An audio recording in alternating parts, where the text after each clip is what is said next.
You are standing in front of what many people rate as the #1 landmark of Bordeaux, the magnificent Saint-André Cathedral.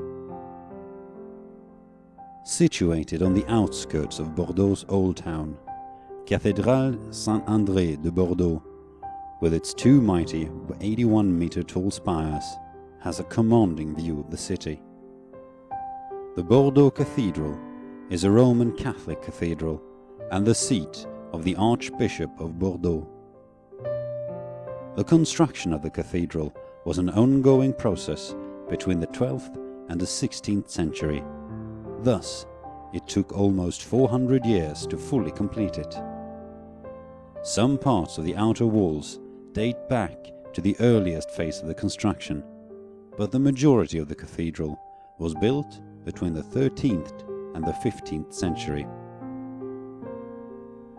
If you take a look at the cathedral, you can see that the color of different sections of the front facade differs.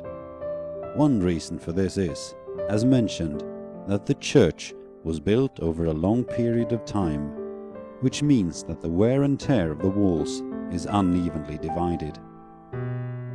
Another reason is that some parts of the church have been cleaned more recently than others, which results in some parts being rather dark, while others are white. The nave of the church is 124 meters long and 23 meters tall. The western wall of the cathedral is, in contrast to the opposite side, a rather flat and simple wall.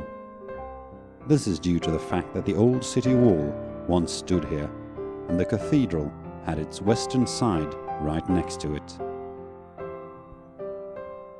If you take a look at the main facade, you will see an amazing rose window in the middle. The window is one of the very few rose windows which actually look almost as beautiful from the outside as from the inside. Another feature that stands out on the facade is of course the main gate. Above the main entrance, you can see detailed sculptures showing important events in Christian faith. The lowest part depicts the Last Supper. The one above shows you the Ascension, and at the top, Christ in triumph. This gate dates back to the 14th century.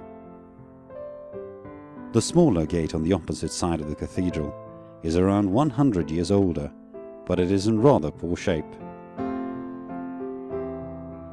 While the outside of the cathedral has much to offer, the same is very much true for the inside. Inside you will find not only an amazing vault, but also other interesting things.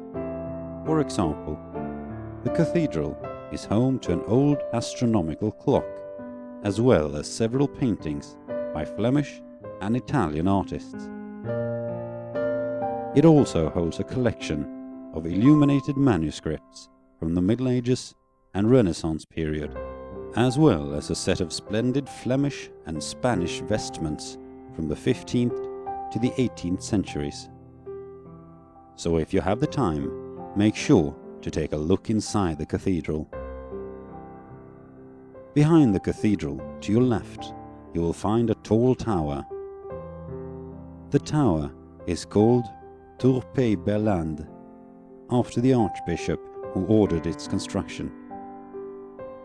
The tower was built between the years 1440 and 1500 and serves as the main bell tower of Bordeaux's cathedral. The tower is, just like the cathedral, a fine example of the medieval Gothic architecture which was dominating during the time. On the top of the tower you will see a gilded statue shining brightly. This is a statue of the Virgin with the Child, known as Notre-Dame d'Aquitaine. The statue is turned towards the region of Médoc, which was the region where the Archbishop was born. If you feel ambitious, you can climb the 232 steps of Tour Berland to its observation point, around 50 meters above ground. While it is a tough climb, it will give you a very nice view of the area. Today, the cathedral is a national monument of France and listed on the UNESCO World Heritage List. It is a testament to the historical and cultural value of this magnificent building.